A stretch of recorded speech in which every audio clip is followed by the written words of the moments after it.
12시 많은 참여 바랍니다.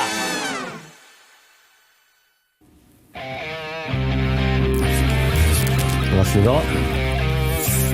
일주일이 또 금방 지나갔습니다, 운영령님. 네. 이번 주 같은 경우도 저희가 뭐 앉아서 시장 얘기 간략하게 드리겠지만 아무래도 좀 다양한 이벤트들이 좀 중첩되어 있는 시기이다 보니까 많은 투자자분들께서 또 궁금한 사항도 많이 있으실 것 같아요. 또 그럴 때일수록 아무래도 내 종목이 여기에 어떤 영향이 있는지 또한 궁금하실 테니까 그런 지점 야인시대 통해서 풀어가 보도록 하겠습니다. 야인시대 출발하겠습니다.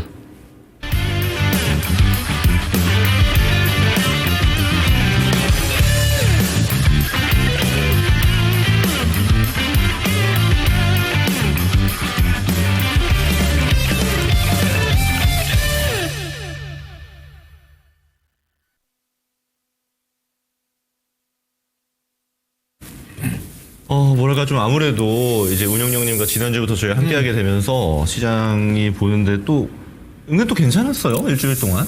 또 지금 시장 좀 말씀해 주셔야 될 것 같은데요. 네, 지난주 이후에 우리가 출연 이후에 가장 큰 변화는 반도체.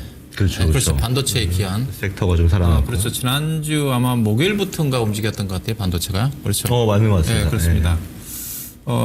삼성전자를 어제 외국인 투자가들이 8,900만 주 샀고 오늘도 400만 주 샀으니까 네. 제가 800만 주 이상 산 경우가 작년 8월 달부터 팔기 시작한 이후로 거의 없었더라고요. 한 차례 2월 달인가 600만 주인가 잠깐 산 적이 있어요. 하루 그 이후로 100만 주 단위 사기가 쉽지 않은데 어제 800만 주, 900만 주. 오늘은 매수 규모가 조금 줄었어요. 300만 주대로. 일단은 삼성전자를 산다는 것 자체는 전체적으로 이제 외국인 투자가들이 국내 시장에 들어온다는 의미일 수 있는 거고요. 그렇죠. 네. 네. 그러면 들어오면서 수급이 좋아지면서 또 삼성전자를 살 거니까 외국인 투자가들이 선물도 살 거고, 그럼 이제 프로그램 매수 차익거래가 좀 들어올 거고, 그렇지 않겠습니까? 그렇죠. 예, 반도체 업황이 정말로 업황이 개선되는지 어떻게 생각하십니까? 저도 사실 굉장히 중요한 턴어라운드의 시점이다라고 봅니다. 또 하나 중요한 거는 아무래도 삼성전자를 비롯해서 우리나라 증시의 특징을 보면은 반도체가 좋으면 사실 시장이 전체가 좋은 것처럼 좀 느껴지는 경우도 굉장히 많고, 또 하나 지켜보게 되면은 반도체가 안 좋을 때는 다른 작은 섹터들이 막 올라가도 지수로서는 그다지 표가 안 나잖아요.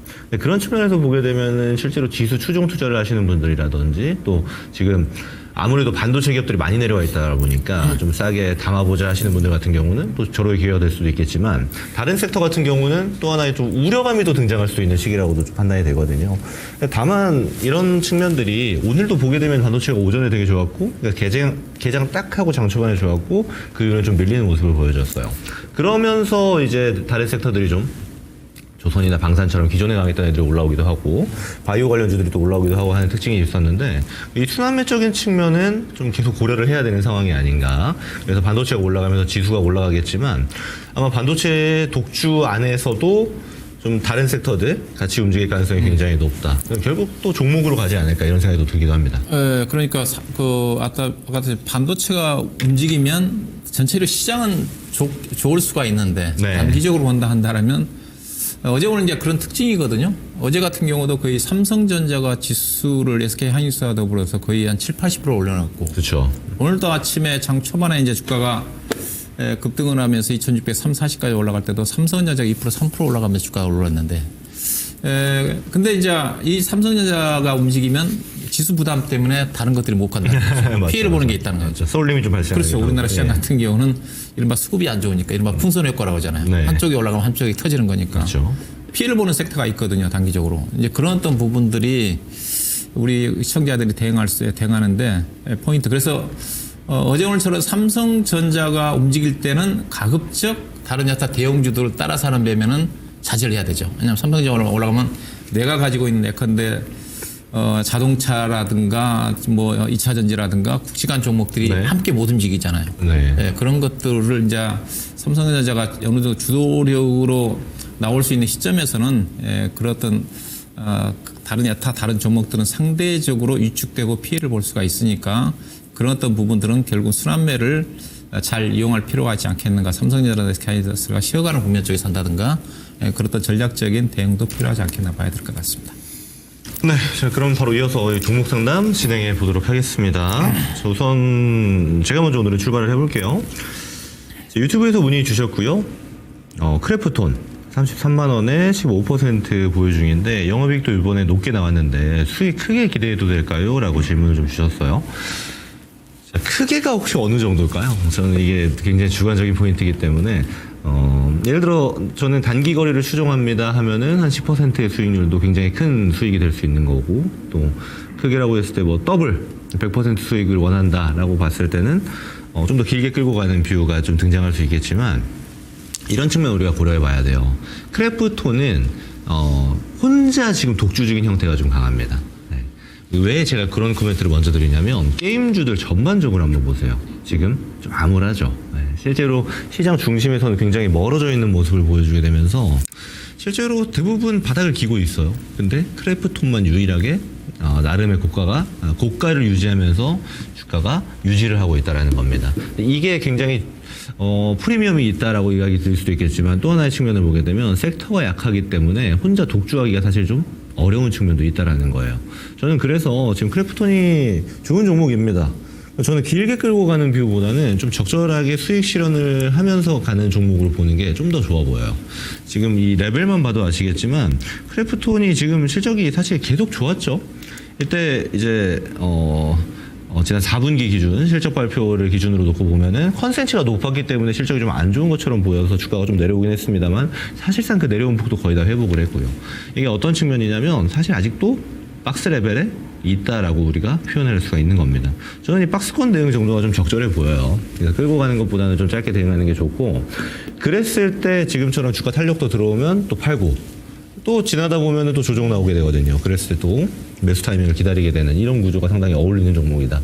그리고 리스크 아닌 리스크라고 이야기 드리자라면은 배틀그라운드를 통한 역대급 매출을 발생한 게 2024년이긴 합니다만은, 이 배틀그라운드를 제외하고는 이제 특별한 파이프라인이 없다라는 거. 물론 올해만 해도 4개 이상의 신작 게임이 출시될 예정이긴 합니다. 기대감은 가지고 있지만 크래프톤 정도 규모가 되면은 이제 기대감만으로는 좀 어려운 측면들이 있어요. 그래서 뭔가 수치화되고 데이터화될 수 있는 가시권의 성과가 좀 필요한데, 이런 측면들이 기다리고 그런 측면들이 주가의 퍼포먼스로 등장을 하게 되려면은 시간이 좀 필요하다라는 측면이거든요. 저는 그래서 게임주가 좀 살아날 수 있을 것 같아요. 그런 측면들을 고려하면서 본다라면은 살아나고 나서 이후에 주가 퍼포먼스를 기대하느라고 길게 끌고 가는 전략보다는 살아날 가능성이 좀 붙네. 그리고 특히나 지금 중국에 대한 판호 기대감 가지고 있는 지금 같은 상태에서는 시세가 탁 나왔을 때 팔고 나오는 게 좀 효율적일 수 있다, 이렇게 의견을 드릴 수 있겠고요. 제가 박스권 적어드린 게 이게 38만 원 라인대입니다. 여기까지는 저는 충분히 기다리셔가지고 수익 실현하셔도 될 것 같아요. 그래서 걱정할 종목은 전혀 아니죠. 이미 수익 중이시기도 하고 오늘 좀 낙폭이 나오긴 하는데, 이런 거는 이제 주가가 올라가고 내려가면서 나오는 작은 파동 중의 일부이기 때문에 그다지 신경 쓸 내용은 아닙니다. 그래서 목표가 38만 원 드릴 테니까 유지하셔가지고 수익 실현하시고 나서 크래프톤 같은 경우 또 조정 나올 수 있어요. 그럼 다시 또 매수할 준비하시는 게 상당히 유리해 보인다. 트레이딩 전략으로 이야기를 드려보도록 하겠습니다. 예,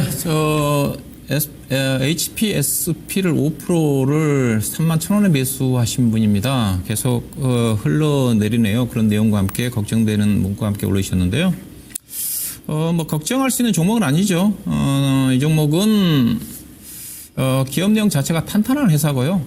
다만 이제 예사 말씀드리면 수익 낼 수 있는 기회 수익, 위로 올라갈 수 있는 부분 자체는 한계점이 있습니다. 그래서 상승 탄력이 떨어져요. 그래서 좀 답답할 수가 있습니다. 왜 그러냐면 예사가 이제 전공 장비 쪽에 해당되는 HPSP, 그 수소 어닐링, 고압가스 부분에 탁월한 기술력을 가지고 있잖아요. 이 분야에 거의 뭐 독점적인데 최근에 이제 ST라는 회사가 이쪽에 진출 좀 하면서 이 회사가 막 특허 분쟁이 일었던 거 알고 있는데, 근데 결국은 HPSP가 승소했잖아요, 이제요. 이 부분에 대한 독점적인 기술을 인정을 좀 받고 있는 회사예요. 그래서 실적 자체가 탄탄해요. 반도체 업황이 안 좋다 한다 하더라도 꾸준하게 실적이 나는 회사입니다. 그래서 그만큼 이미 이 회사에 어떤 그런 평가를 받아왔어요. 왜? 이 회사가 연간 영업이익이 거의 뭐 800억, 900억, 단기 수익이 아마 700억 정도 좀 되나요? 그렇죠. 작년도 이 회사 보시면 반도체 업황이 안 좋아도, 작년도에 반도체 업황이 안 좋아도 900억 이익 났잖아요. 2023년도도 이때 반도체 업황이 안 좋을 텐데 952억 났고. 근데 이제 보시다시피 성장 자체가 제한적이라는 거죠. 2022년도 매출액이 1,600억이 1,600억, 그다음에 다음에 1,791억, 장천도 1,800억이니까. 그리고 영업이익률도 무려 50%가 넘어가니까 엄청나게 좋은 회사예요. 50%. 근데 이제 그만큼 평가를 받고 있다는 것 자체가 이 회사가 주가 순자산 비율이라고 할 수 있는 PBR이 8배 되는 수준이잖아요. 800% 프리미엄을 받고 있어요. 이걸 아셔야 됩니다. 이게 8.1이라는 것 자체는 800% 프리미엄을 받고 있다는 거예요. 이 회사가 즉 주당 순자산 BPS가 3,470원인데 현재 이 회사 주가가 28,000원대니까 8배 평가를 받고 있으니까 주가 못 가죠. 그만큼 그게 좋은 회사 알기 때문에 남들이 다 이미 프리미엄을 줬어요. 그래서 이 회사가 주가가 강력하게 주가가 올라가기가 쉽지 않습니다. 그럼 이 회사 적정 목표 주가가 어떠냐? 회사가 이제 지금 작년도 실적 기준으로 보면 PER이 30배고요. 그렇죠? 그다음에 올해 예상 실적 기준에서는 지금 25배입니다. 이 회사의 목표 주가는 딱 답이 나왔어요. 제가 보기에는. 현재 시장 여건을 감안하면 PER 30배에 해당되는 가격이 적정 주가입니다. 그러면 예상 목표 주가가 어떠냐? 올해 예상되는 주당 EPS가 작년도는 933원인데 올해는 실적이 좋아져서 1127원이잖아요. 1127원 곱하기 30배를 딱 곱하면 예상 목표 주가는 적정 주가는 딱 33,000원입니다. 그렇게 딱 보시고 그럼 기술적으로 볼까요? 기술적으로도 딱 지금 여기서 걸리는 선이잖아요. 이게 33,000원 라인이거든요. 시장이 좋으면 잠깐 오버슈팅이 나올 수가 있겠지만 또 시장이 안 좋으면 또 금방 이 종목은 33,000원, 3만 아래로 내려옵니다. 그래서 이 종목은 걱정할 거 없고 비중이 3%니까 약간 기회 수익은 낮지만은 뭐 현재 약간 뭐 조정이 나온다든가 27,000원대 정도 5%밖에 안 되니까 추가 매수 하셔가지고 일단 적정하게 손절할 필요도 없죠. 탄탄한 회사니까 목표 주가만 조금 생각보다 낮춰서 33,000원 정도를 보고 접근하시면 되겠다. 그렇게 좀 말씀드립니다. 네, 이어서 진행하겠습니다. 유튜브에서 문의 주셨고요. 삼성 SDS 125,000원에 30%입니다. 여러 가지 좋은 뉴스는 있는데 정말 안 움직이네요. 목표가 상담드립니다. 라고 질문을 주셨어요. 단기 차익 거래를 하시려는 건가요? 그러니까 단기 전략이신 건가요? 이런 질문을 제가 드리는 이유는 뭐냐면 지금 요 주가 레벨에서 삼성 SDS를 뭐 불안해하실 필요는 전혀 없겠고 주가 퍼포먼스를 당장 단기에 어떻게 가져가야겠다라고 느끼실 필요가 없는 종목이에요. 그러니까 뭐랄까요? 우리가 단기 차익을 누리려면 거기에 알맞는 종목을 하러 가야 됩니다. 예를 들어 지금 제일 뜨거운 종목들을 하러 가야 돼요. 오늘 오늘 라인 시대 시작할 때 운용용님께서도 이야기 주셨지만 반도체 관련된 종목들 지금 되게 뜨겁습니다. 이쪽을 타겟하셔야 되는 게 맞는 거예요. 근데 지금 평단 보게 되면 최근에 들어가신 건데 이거 단기적으로 보겠다고 삼성 SDS 들어가면은 목표치랑 내가 하는 행위가 안 맞죠. 삼성 SDS는 잘 아시겠지만 지금 상당히 소외된 영역에 있습니다. 실제로 시장에서 삼성 SDS에 그다지 관심이 없죠. 특히나 B2B 모델로 클라우드 매출 성장을 좀 기대하고 있습니다. 게다가 클라우드 매출 성장과 함께 생성형 AI 사업에 대한 키워드들이 등장하길 바라고 있고 이런 게 등장하길 바라는 마음은 뭐냐면 삼성 SDS가 이제 현금 보유량이 굉장히 많아요. 이거에 대해서 투자에 대한 코멘트를 지금까지 해왔기 때문에 돈 어떻게 쓸래가 상당히 중요했고 돈 어떻게 쓸래에 대한 기대감들이 주가에 좀 녹아져야 된다 이런 포인트들이 많았었는데 실제로 아직까지 액션이 없습니다. 그럼 이런 말은 뒤집어서 생각해 보면은 액션 하게 되면 좀 올라갈 수가 있어요. 당연한 거겠죠. 그러면 그 시간까지의 기간 투자가 당연히 들어가야 되는 종목입니다. AI 소프트웨어 기업들이 최근에 좀 많이 내려왔어요. 그러면 AI 소프트웨어 기업들이 내려오는 거랑 좀 연관성이 있냐? 영향도는 있습니다. 보면은 지금 2월부터 해서 자 볼게요. 올해 이제 1월 후반부부터 해서 이렇게 쭉 올라왔었는데 여기서 내려가는 구조 있죠. 2월 중순부터. 이거 지금 AI 소프트웨어 기업들 다 내려간 겁니다. AI와 엮여있는 AI와 관련된 비즈니스 모델을 가지고 있는 기업들 다 내려왔어요. 실제로. 여기서부터 이제 반등 나오는 출발선인 건데 이거는 저는 당연하겠지만 지금 레벨에서는 가만히 두시면 되는 아주 편한 종목이다라고 판단을 하는 겁니다. 그래서 제가 처음에 이야기 드렸다시피 이거를 좀 조급하게 판단하실 필요가 전혀 없어요. 이거 어떡하지? 왜 이렇게 안 올라가지? 이거 재료 있다는데 왜 이러지? 그럴 필요가 전혀 없는 종목입니다. 가만히 두면 괜찮을 거예요. 그래서 이 종목에 대한 포인트는 단기에 두시는 게 아니고 기간 투자랑 병행해야 된다. 가지고 있는 재료가 좀 노출되는 게 필요하다. 재료가 노출되면 주가에 당연히 퍼포먼스가 작용되게 되겠죠. 이런 측면들은 다 기간 투자에서 활용되는 포인트들이기 때문에 저는 이 지점을 좀 염두하셨으면 좋겠고요. 저는 한 6개월 이상 끌고 가시면 좋을 것 같아요. 그리고 비중을 사실 좀 세게 담아두셨어요. 종목 하나에 뭐 섹터를 담은 것도 아니고 비중 추가는 하지 마시고요. 한 6개월 들고 간다 생각하고 가져가면 큰 무리 없을 겁니다. 네. 꽤나 괜찮은 수익률이 나올 수 있을 것 같아요. 목표가 좀 궁금하다 이런 말씀을 주셨는데 저는 이렇게 기간 투자를 한다라는 전제하에 15만 원 레벨까지는 뭐 무난하게 올라올 가능성이 매우 높다라고 봅니다. 근데 삼성 SDS는 중요한 건 이 재료가 어떤 방식으로 나올 거냐예요. 얘네가 실적이 뭐 큰 폭으로 증가하는 애들도 아니고 줄어드는 애들도 아니기 때문에 시장에서는 사실 기대가치 굉장히 높은 종목은 아닙니다. 숫자상으로는. 그래서 지금 제가 아까 현금 어떻게 쓰느냐에 포인트가 좀 맞춰져 있다고 했는데 이게 재료화되는 영역을 좀 기다리셔야 된다. 이런 측면만 두면은 뭐 문제 없는 종목이니까 많이 신경 쓰지 않아야 돼요. 이런 애들은. 이것만 좀 참고하시면 될 것 같습니다. 정리하겠습니다.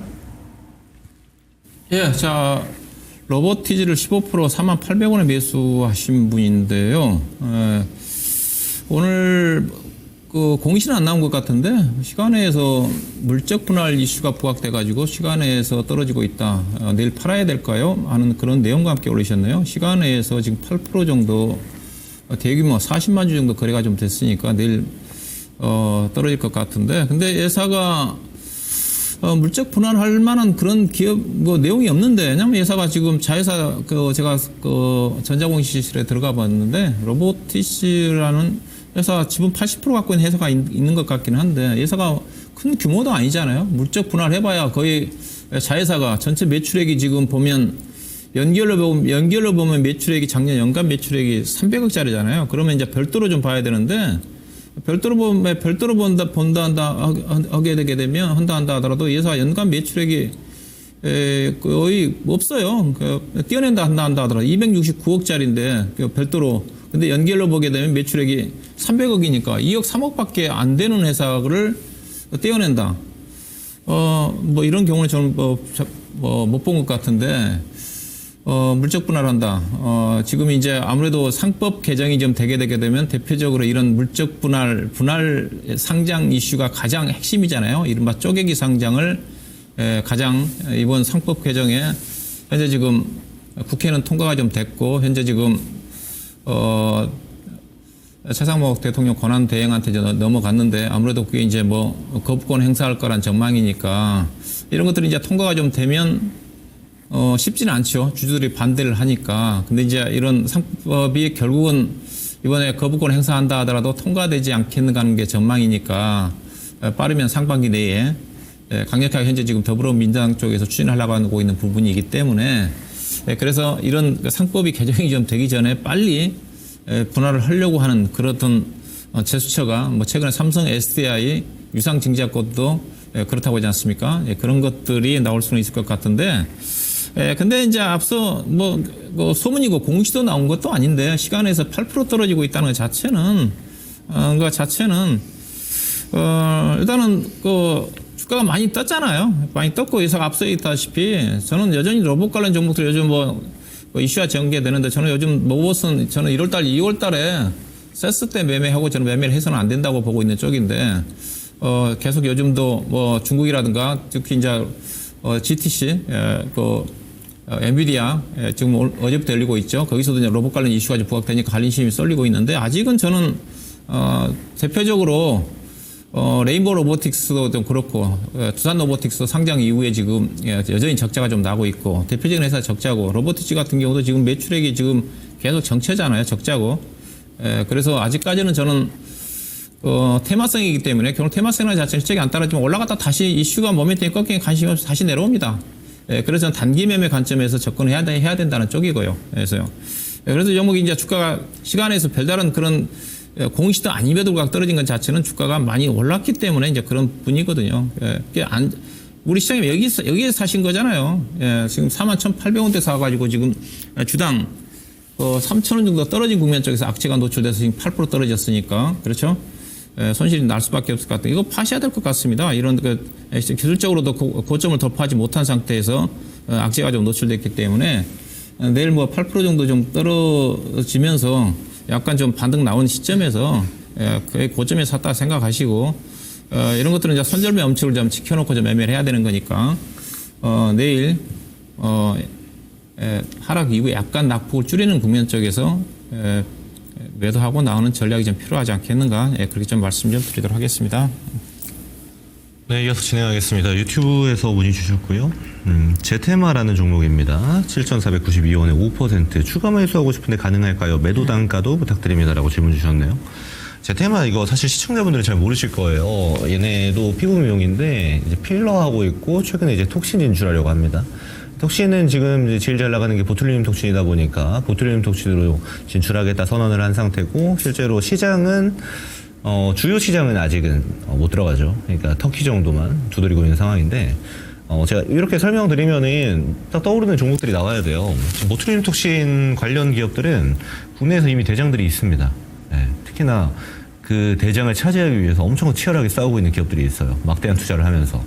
근데 굳이 제테마를 고를 필요가 있느냐 이런 질문을 먼저 제가 드려야 돼요. 왜냐하면 어차피 기업들의 싸움은 어떻게 점유를 할 것이냐, 어떤 기술력을 올릴 것이냐의 싸움이 될 건데 굉장히 후발주자의 영역이에요. 그러면 이런 후발주자들은 아시겠지만 사실 스몰캡의 형태를 띌 수 있고 주가가 변동성이 커지는 형태가 될 수 있고 안정적인 수익보다는 변동성에 의존하는 경우가 굉장히 많습니다. 제가 설명드린 대로 차트 가는지 한번 볼게요. 지금 이런 형태의 차트인데 지금 여기 사셨죠? 지금 7,500원 정도 가격에 변동폭 엄청 크죠. 네. 근데 제가 이거를 기존에 지금 보툴리눔 톡신 국내에서 대장은 휴젤이니까 휴젤 보겠습니다. 자, 어떠세요? 네, 여기 딱 두 개만 놓고 비교를 해볼게요. 2024년 1월부터 한번 기준으로 놓고 봅시다. 꾸준히 실적 보여주면서 기술력 보여주면서 시장 늘리면서 올라가고 있고요. 변동성이 엄청나는데 사실 이거 2024년 1월에 출발할 때랑 지금이랑 가격 차이가 별로 없습니다. 위에가 이제 제테마라는 기업이고 밑에가 휴젤이라는 기업인데 뭐 고르시겠어요? 네. 저는 앞으로 비슷할 거라고 봅니다. 무슨 말이냐면 이거 추가 매수 해도 돼요 안 돼요 뭐 이런 거 지금 기술 타점으로 저한테 말씀해달라 이런 이야기 하시는 건데 내려올 때는 추가 매수 안 하시고 이제 다 올라와서 보면 추가 매수해서 위로 더 갈까요? 이런 질문인 거잖아요. 제테마의 입장에서는. 그러니까 여기서 이렇게 들고 계신데 내려올 때는 못 샀어요. 더 빠질 것 같아서. 근데 여기까지 올라오니까 이제 더 살까요? 이렇게 물어보시는 거잖아요. 안 맞다. 이 뷰도 안 맞고 더 좋은 종목이 있는데 굳이 제테마를 살 필요가 있는가에서도 제대로 이거 답변을 할 수가 없습니다. 저는 이거 더 사지 마시고요. 결론은 심플하게 드릴게요. 이거 본전 옵니다. 7,500원 본전 오는데 본전에 파세요. 휴젤 사세요. 휴젤 지금 여기 신고가라서 이거 어떻게 사요? 계속 신고가 뚫고 가고 있고 중요한 건 휴젤 같은 기업은 제가 갑자기 휴젤 자랑하는 것 같아 좀 그런데 이런 기업은요 지금 미국 진출했죠. 메디톡스랑 소송까지 하면서 균주 가지고 그것도 이겼습니다. 그래서 미국 시장 실적이 이제부터 찍힐 거예요. 근데 세계에서 제일 큰 톡신 시장은 미국입니다. 그 말은 뭐냐? 미국 시장에 안 들어갔음에도 불구하고 실적 캐파가 계속 상승하고 있는 기업이란 말이에요. 그럼 미국 시장에 들어가서 이제 거기 실적까지 가져오게 되면 어떻게 될까요? 더 성장한다는 이야기가 나오는 겁니다. 근데 제테마는 거기에 이런 질문들에 답변을 할 수가 없어요. 이제 문을 두드리고 있는 작은 기업이기 때문에. 그렇기 때문에 변동폭도 굉장히 크죠. 10,000원 갔다가 이게 거의 5,000원 가는 수준이니까 몇 개월 걸리지도 않잖아요. 그러니까 이런 형태로는 안정적인 투자가 좀 어렵습니다. 그래서 좀 제가 듣기에 다소 좀 불편하실 수 있겠지만 얘는 손실 보지 마시고 본전을 정리를 하시고 보툴리눔 톡신을 좋게 보시든 필러를 좋게 보시든 더 잘하는 기업을 보셔라. 그 기업들이 우상향하고 그런 기업들이 우리 계좌를 탄탄하게 만들어줄 가능성이 매우 높다라는 겁니다. 제가 좀 비교해서 말씀을 드렸고 이렇게 참고하셔가지고 대응하시면 될 것 같아요. 네, 이렇게 정리하도록 하겠습니다. 예, 자 두산 테스나 좀 보도록 하겠습니다. 두산 테스나를 33,100원에 10% 매수하신 분입니다. 이세요. 약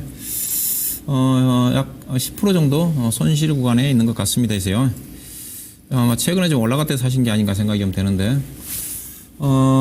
예산은 시스템 반도체 테스트 쪽이죠.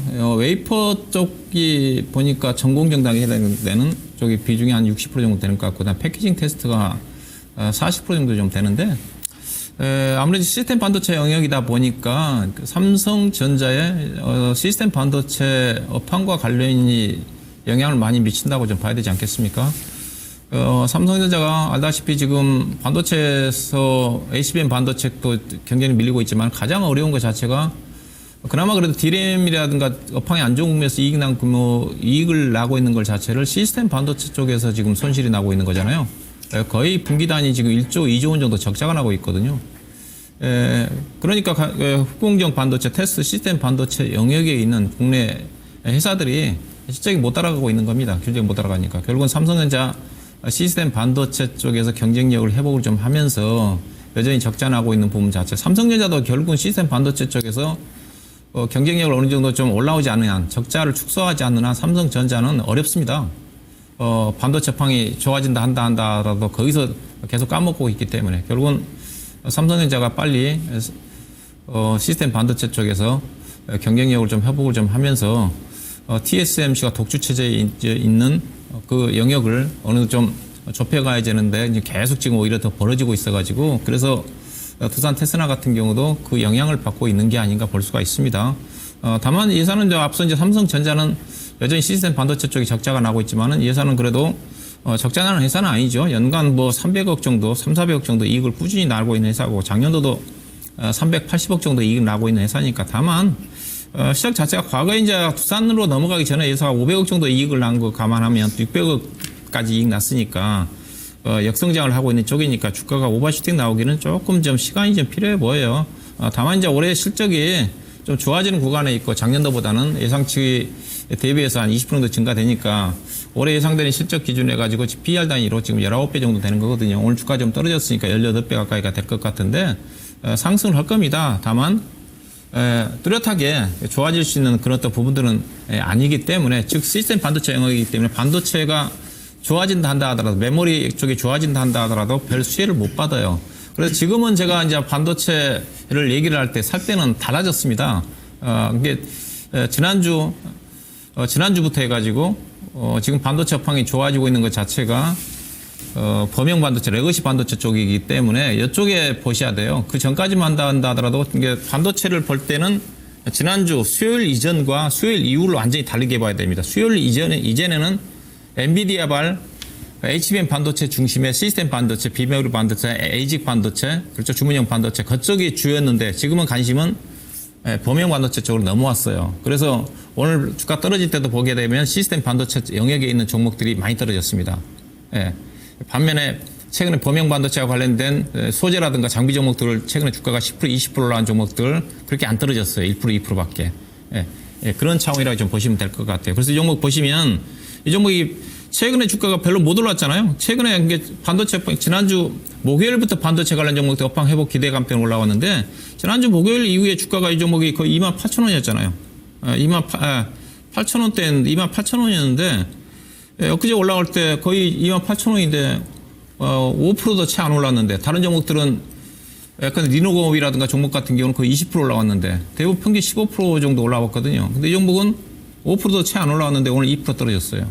그 차이라는 겁니다. 앞으로 올라갈 때도 이거는 시스템 반도체 쪽에 있는 예컨대 두산 테스나라든가 AD 테크놀로지라든가 관련 종목들 있지 않습니까? 네페스아크라든가 관련 종목들 그런 관련 종목들은 상대적으로 처질 거예요.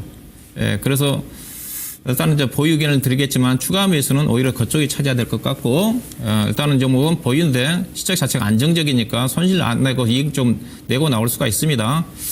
충분히 이거는 3만 3, 4천 원 정도까지는 갈 수가 있는데 상승 여는 제한적이다. 일단 목표 주가는 우리 시청자 매수한 가격대 정도를 보고 접근하시면 될 것 같습니다. 네, 이어서 진행하겠습니다. 유튜브에서 LG전자 문의 주셨네요. 83,000원에 15% 단기 중기 매도 시점 부탁드립니다라고 질문 주셨어요. 질문이 이상하죠? 네. LG전자 지금 시장에서 아무 관심도 없는 종목인데 이거 단기로 어떻게 볼까요? 이러면은 이 포인트가 안 맞는 겁니다. 단기로 보실 거면 단기 할 수 있는 종목 해야죠. 그러니까 많이 올라가는 애들, 모멘텀 좋은 애들 또는 모멘텀이 실적 베이스인 애들 이런 애들을 이제 단기로 볼 수 있는 겁니다.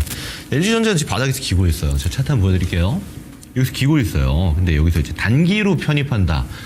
그러니까 요상해지는 겁니다. 이제 결과가. 이게 제가 답변하기가 좀 난해해지겠죠. 그러니까 단기로는 제가 드릴 수 있는 얘기는 보지 마세요. 단기로 할 거면 이 종목 팔고 나가세요. 손실 보지 마시고 본절 오면 팔고 나가시고 단기로 볼 거면은 지금 반도체 애들 특히 레거시 단 종목들 좋죠. 소부정도 좋고 그쪽 가세요.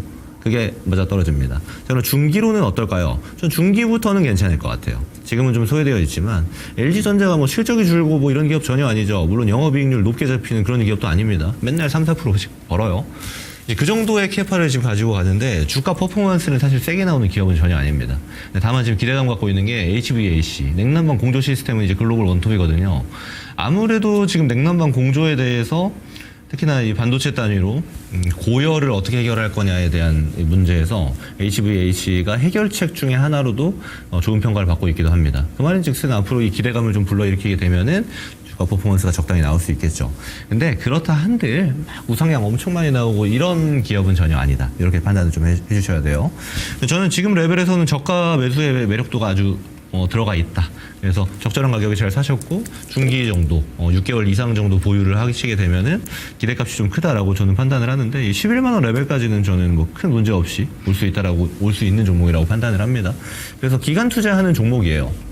이렇게 심플하게 가는 게 좋겠죠. 그래서 단기로 오늘 좀 올라갔네, 오늘 좀 빠졌네 이렇게 판단하는 종목으로는 알맞지 않다. 그럴 거면 다른 섹터로 가셔야 된다. 그래서 궁극적으로는 저는 종목 자체가 나쁜 종목은 전혀 아니다. 기간 투자하기에는 괜찮은 종목이고 저가 매수 잘하셨다. 그래서 제가 드린 의견이 좀 양갈래로 갈리죠. 단기로 보지 말란 얘기입니다. 이것만 잘 참고하시면은 별 문제 없으실 거예요. 단기로 너무 하고 싶어요 하면 이거 본절에 팔고 나가시면 됩니다. 이 정도 의견 드리겠습니다. 예, 한국항공우주를 오늘 주가 급락한 주식이죠. 진단이 올라와 있네요. 69,500원에 20% 매수하신 분인데, 수익은 많이 났는데, 오늘 주가가 좀 고점에서 많이 밀려서 좀 아쉬움이 있을 것 같습니다. 오늘 고점이 98,000원까지 가다가 85,000원으로 밀렸으니까 하루에, 수익은 좀 많이 났지만은 좀 상당히 좀 아쉬울 것 같은데, 좀 걱정되기도 하고, 오늘 또 장대음 보이도 나왔기 때문에, 최근에 이제 방산주들이 계속 강세지 않습니까? 해서요. 방산주도 지금 딱 끌고 가는 게 있어요. 지금 요즘 뭐 하나그룹이 다잖아요. 조선주에서도 지금 하나 오션만 가는 거고, 그 다음에 방산 쪽에 하나 시스템 가는 거고, 그게 가다 보니까 이제 현대로텀이 그 2등주로 좀 따라가는 거고, 그 다음에 이제 거의 3등주 성격의 이제 항공우주가 D차로 좀 따라가고 있다가 오늘 선도 종목인 하나 에어로스페이스는 그나마 그래도 플러스권에 유지가 좀 됐는데 항공우주는 좀 밀렸어요.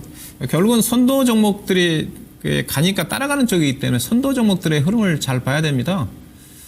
하나 에어로스페이스 제가 그 신의 한수 때 방송 진단해 드릴 때 그때 66만 원일 때 제가 하나 에어로스페이스는 78만 원 정도가 제가 목표 주가라고 좀 말씀 좀 드렸어요. 단기적으로. 근데 오늘 딱 78만 1,000원 찍었네요. 이게 꺾이면 다 꺾인다는 거죠.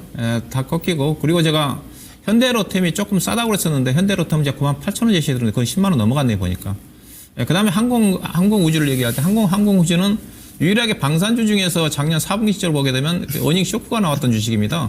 하나 에어로스페이스만 어닝 서프라이즈가 나왔고 현대로템은 예상 실적에 부합하는 실적이 나온 걸로 알고 있어요.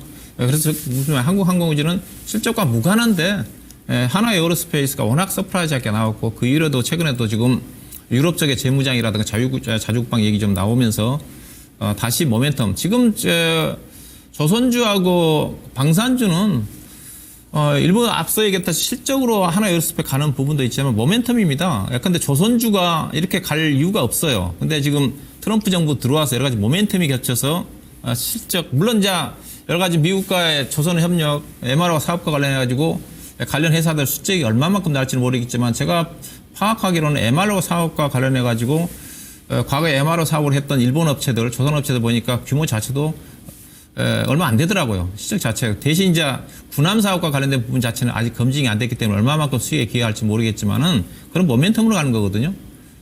선도 종목들이 끌고 가는 것들이 있습니다. 그들 종목들, 조선주도 다 어떻게 보면 꺾인 종목들이 많은데 하나 오션만 지금 살아있거든요. 가장 모멘텀이 강하니까. 그래서 하나 에어로스페이스도 방산주도 하나 에어로스페이스가 꺾이면 다 꺾여요. 다 꺾이고 제가 자주국방과 국방과 관련해가지고 미국에 있는 방산주 대표적인 회사 로키드 마튼 제가 주가 차트를 열려다가 못 열었는데 관련 종목들은 거의 지금 바닥권입니다. 근데 우리나라 방산주만 강해요.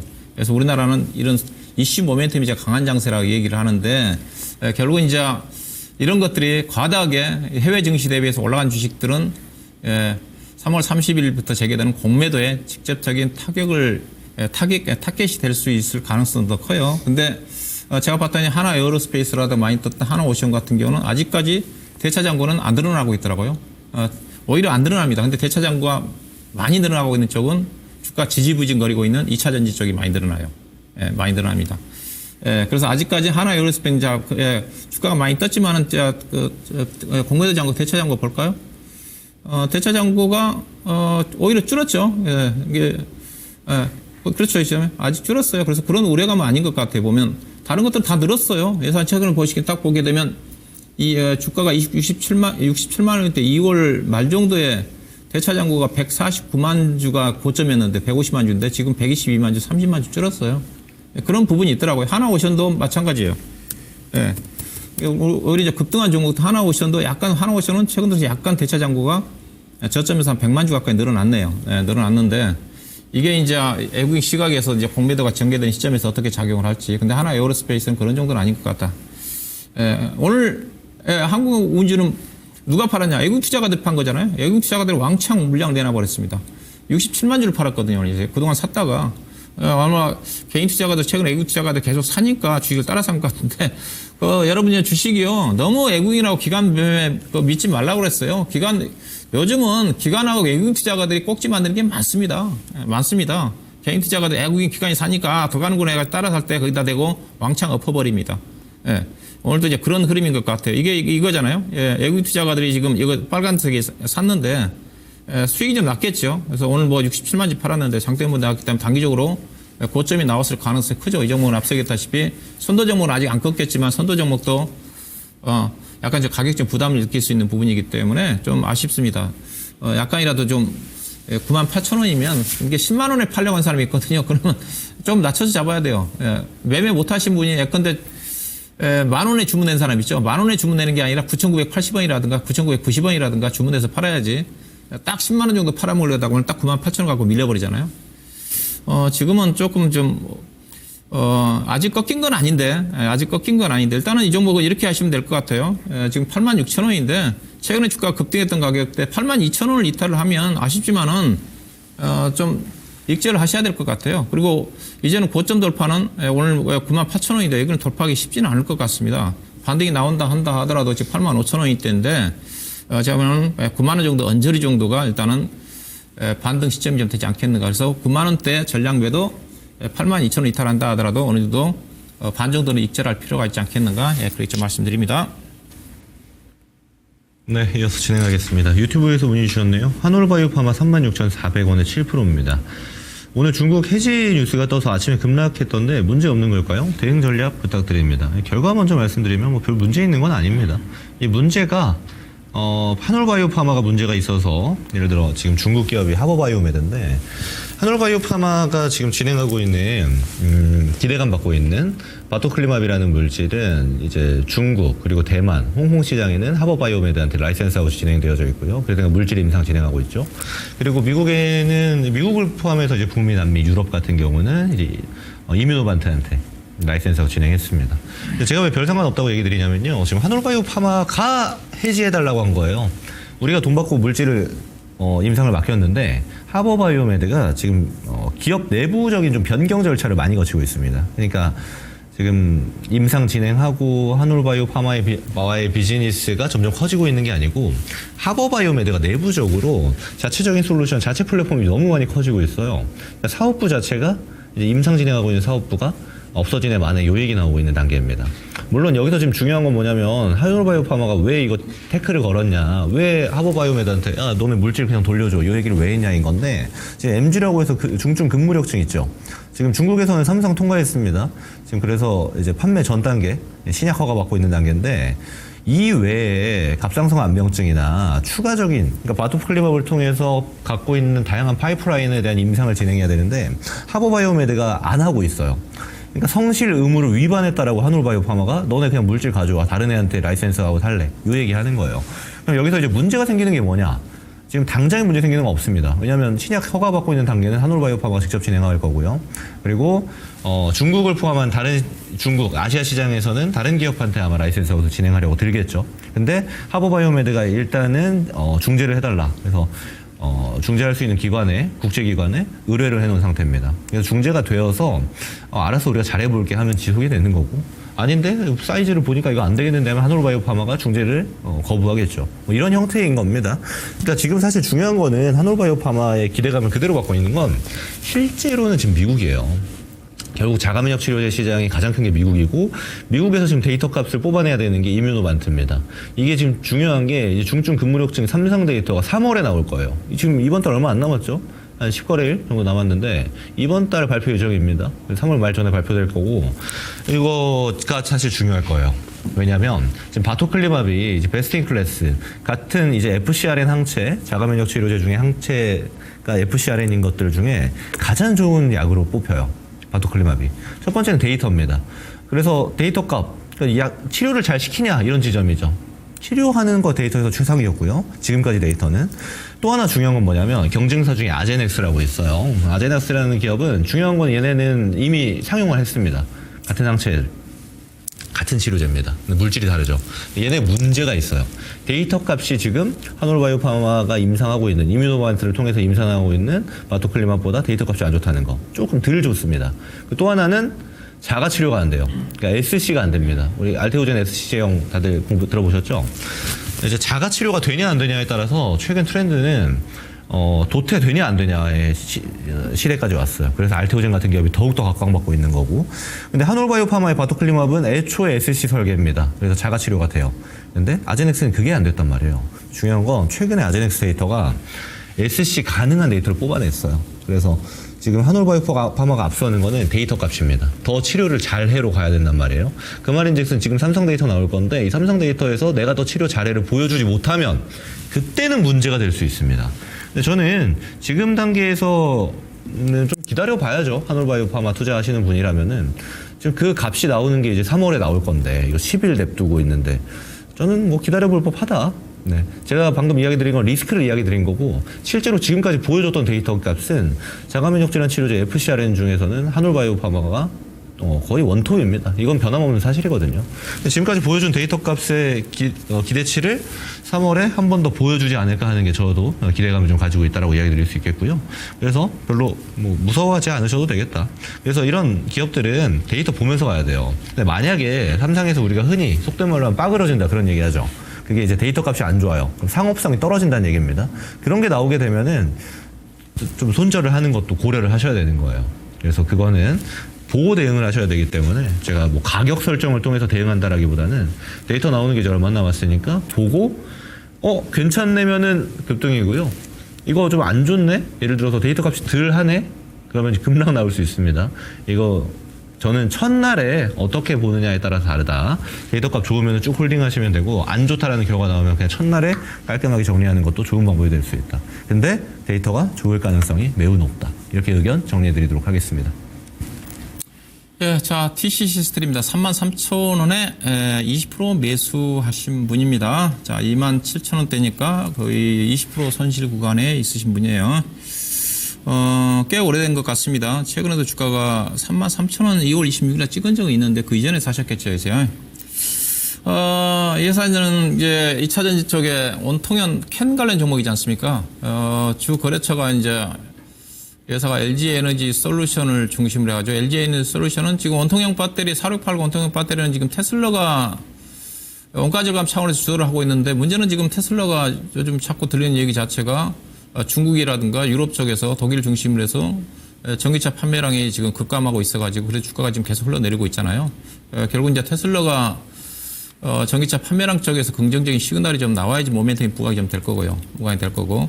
근데 최근에 제가 LG 에너지 솔루션 실적 1분기 실적 추정을 해보면 일부에서는 원통형 배터리가 그래도 조금 매출액이 늘어나면서 1분기 때 실적이 상대적으로 양호할 거다. 뭐 그렇다 전망도 있는 것 같더라고요. 근데 이제 관련 부품 회사들이 수혜를 받기는 아직도 절대적으로 생산 캐파 자체가 많지 않기 때문에 실제 기여는 아직 안 되겠죠.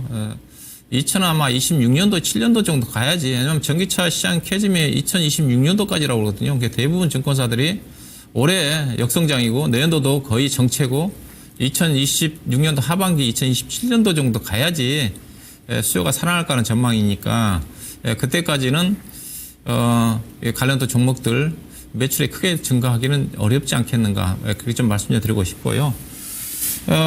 근데 이제 저는 이제 2차 전지를 얘기를 할 때 최근에 이제 삼성 SDI가 유상증자권이 나오면서 이제 고민을 해야 되는 게 있습니다. 2차 전지 소재 관련된 기업들을 중심으로 해서 설마 삼성 SDI라는 그 튼튼한 회사가 증자를 했다는 거죠. 물론 제가 삼성 SDI가 돈이 없어서 증자를 했다고 하지는 않아요. 물론 그런 측면도 있겠죠. 근데 그렇다면 여러분들 고민을 해보셔야 됩니다. LG 에너지 솔루션은 어떨 거고 SK 이노베이션은 증자할 건지. 그들 기업들은 더 안 좋거든요. 물론 LG 에너지 솔루션은 괜찮아요. 대신 저는 걱정되는 거는 2차 전지 소재 기업들 같은 경우도 보면 그동안에 업황만 가지고 얘기했는데 이제는 재무 안정성을 봐야 되거든요. 그들 관련 기업들이 부채 비율이 얼마만큼 늘어났으며 소재 기업들 종목들 에코프로 BM이라든가 포스 퓨처엠이라든가 LNF라든가 부채 비율이요. 2021년도 2년도 기준으로 해가지고 3배 늘어납니다. 3배 늘어납니다. 100%던 회사가 300%, 400% 늘어납니다. 그들 관련 기업들이 증자 리스크에 부각될 가능성이 크거든요. 그런 것들을 고민하셔야 돼요. 제가 관련 쪽에 제가 내일 모레 신의 한수 때 제가 그 자료를 좀 준비해가지고 좀 삼성 에이스 증자와 함께 제가 좀 얘기를 할까 제가 지금 알아보고 자료를 좀 준비를 해보고 있는 쪽인데 이번 주 제가 수요일, 목요일 날 신의 한수 때 얘기할지 모르겠는데 제가 검토를 해봤더니 부채 비율이 엄청나게 늘어납니다. 그러면 자 TCC들로 들어와서는 어떠냐? TCC들은 괜찮아요. 제가 그 얘기를 하고 싶은 거예요. 그런 기업들은 괜찮아요. TCC들은 원래 회사가 TCC들이 옛날에 제가 알기로는 동양석판이라는 회사거든요. 제가 동양석판이라는 회사일 때 제가 기업 탐방도 갔던 회사입니다. 여기 영등포의 물레동 쪽에 있는 회사인데 그 회사가 이제 TCC들로 바뀌었는데 그래서 이제 깡통 회사였거든요. 그 회사가 이제 속도강판 온통에 이제 배터리 시장에 진출한다는 것 때문에 이들 회사들은 그 회사가 영등포 물레동 쪽에 빌딩도 있고 자산이 튼튼해요. 그렇기 때문에 이 회사는 온통에 배터리 시장에 대규모 투자가 필요해서 돈이 들어가도 이 회사는 부채 비율이 안 올라갔어요. 그 차이입니다. 예. 이 회사는 부채 비율이 부채가 자체 자금으로 지금 최근에 뉴스를 보게 되면 회사 온통에 배터리 쪽에 대규모 투자한 것 자체 공장이 완공됐다고 얘기 나오잖아요. 근데 이 회사는 부채 비율이 별로 변동이 없어요. 이거잖아요. 거의 140%대. 이게 투자를 했냐 안 했냐를 볼 때는 뭘로 보시냐면요. 재무제표상에 현금 활동 흐름표를 보시면 됩니다. 현금 활동 흐름표를 보시게 되면 이게 나오거든요. 투자 활동으로 인한 그 현금 흐름이 있잖아요. 제가 좋은 종목을 선정을 할 때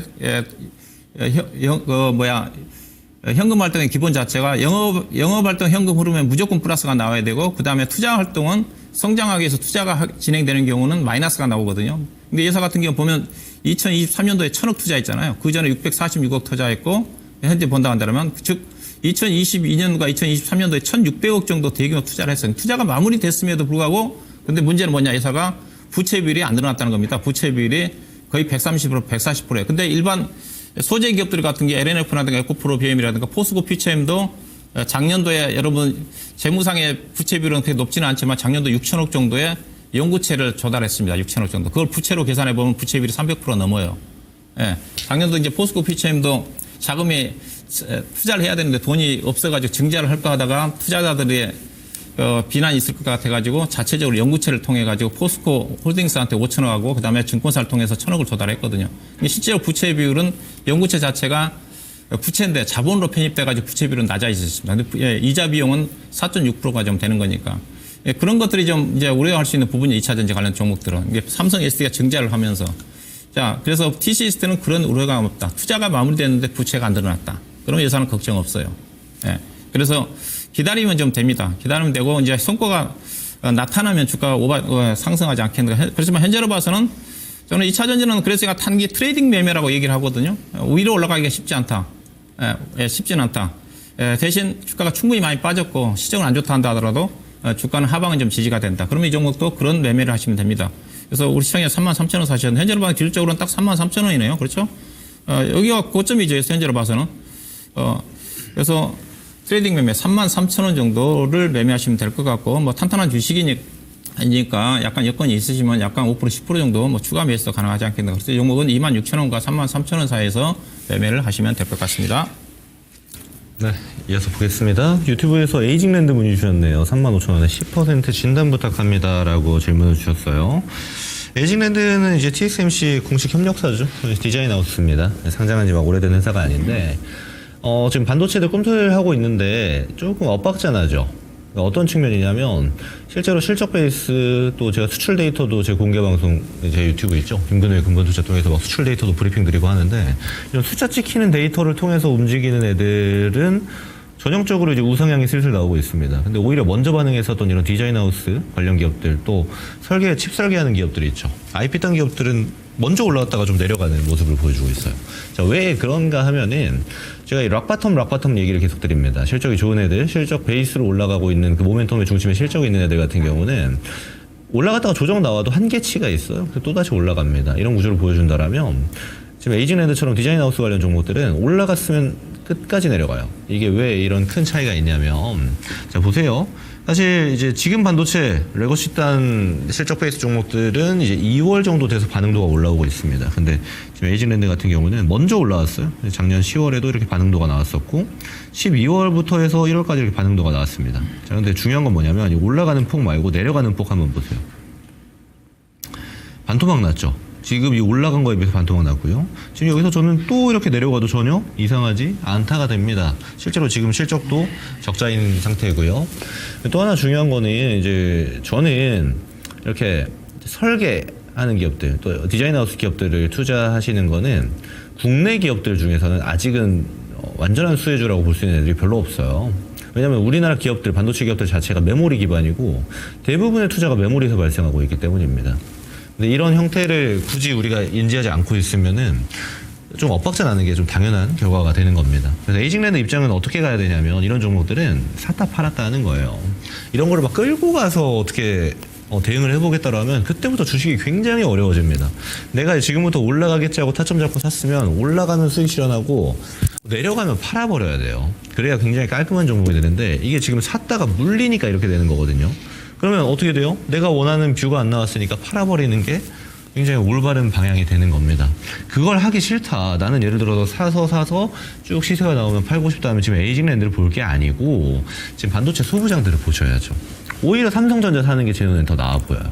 그러니까 이런 측면들을 좀 고려해 주셨으면 좋겠고 지금의 진단을 드린다라면은 얘는 이제 본절 있죠. 35,000원 정도 레벨까지는 이렇게 슬금슬금 올 거예요. 욕심 부리지 마시고 그냥 정리하세요. 그리고 지금 올라오고 있는 실제로 숫자 찍히고 있는 반도체로 갈아타세요. 그게 제가 봤을 때는 안정적인 수익을 볼 수 있는 길이고 또 사서 바이앤홀딩이라고 하죠. 쭉쭉쭉 올라가는 거를 기다렸다가 시세를 수익화하는 전략 이런 것도 충분히 가능한 영역이니까요.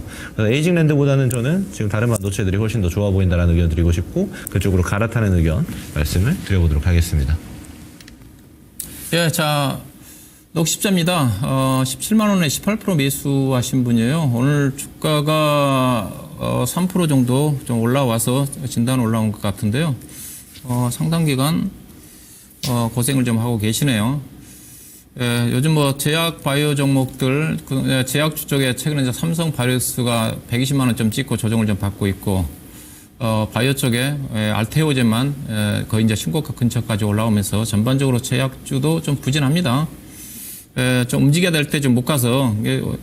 녹십자는 이제 어떻게 보면 이제 백신 관련된 회사고 실적으로 평가를 받기는 힘들어요. 그렇다고 회사 또 신약 개발과 관련해 가지고 유한형처럼 독보적인 파이프라인 있는 것도 아니고 과거에 이 종목은 이제 백신이다 보니까 코로나 국면 쪽에서 가장 주목을 받았던 종목이지 않습니까? 그때 이제 오버슈팅이 나왔고요. 그래서 그 뒤로는 이제 실적이 좀 따라줘야 되는데 실적도 안 따라주다 보니까 지지분 거리다가 주가 이제 바닥권에서 오늘 그 관계회사 큐로버라는 쪽에 미국 쪽에서 1,000억 달러 규모, 1,000억 정도 규모죠, 보니까요.